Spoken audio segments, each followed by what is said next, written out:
असां त समझो बहार आई खणी असां लए गुलनि जूं झोलियूं बहार आई खणी असां लए गुलनि जे बदिरां हज़ार गोलियूं असां त समझो बहार आई खणी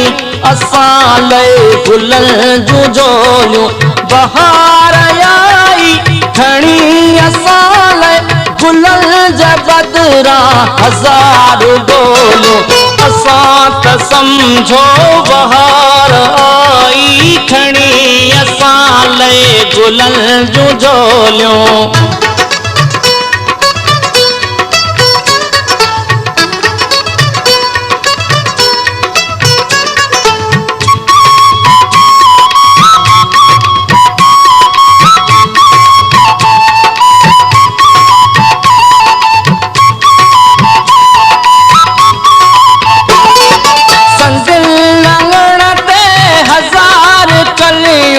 गुलनि थियण खां अॻे कुमाणियूं संदिल लंघण ते हज़ार कलियूं गुलनि थियण खां अॻे कुमाणियूं रुसी वयूं सभु थधियूं हवाऊं वराए वेयूं गुलनि खे आंदियूं असां त समझो बहार आई खणी असां लए गुलनि जूं झोलियूं बहार आई खणी असां लए गुलनि जे बदिरां हज़ार गोलियूं असां त समझो बहार आई खणी असां लए गुलनि जूं झोलियूं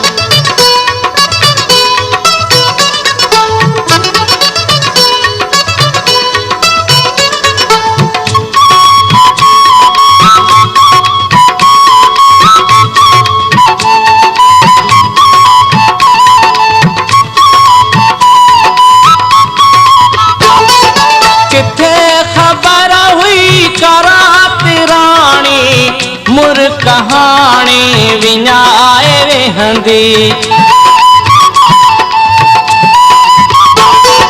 किथे ख़बर हुई करात राणी मुर कहाणी विञाए वेहंदी लहूअ जो गाढ़ो कफन सजाए लुड़क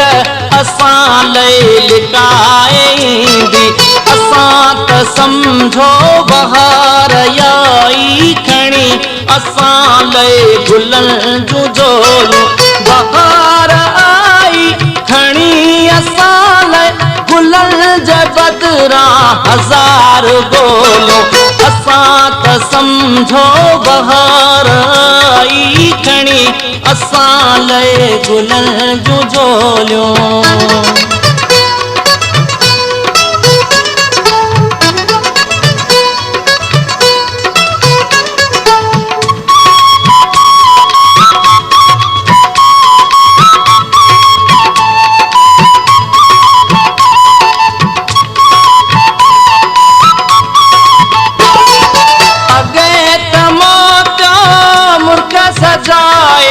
पिरिया जे मुर्क जियां पे मुर्क्यो अगे तमो तो मुर्क सजाए पिरिया जे मुर्क जियां पे मुर्क्यो मासूम उड़न जो लहू ॾिसी अॼु ज़ुल्म जे रख में सदा लए उजड़ियो असां त समझो बहार आई खणी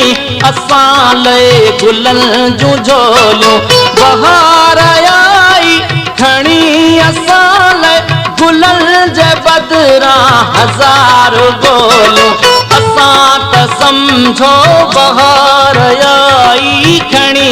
असां लए गुलनि जूं झोलियूं बहार आई खणी असां लए गुलनि जे बदिरां हज़ार गोलियूं असां त समझो बहार आई खणी असां लए गुलन जूं जोड़ियूं।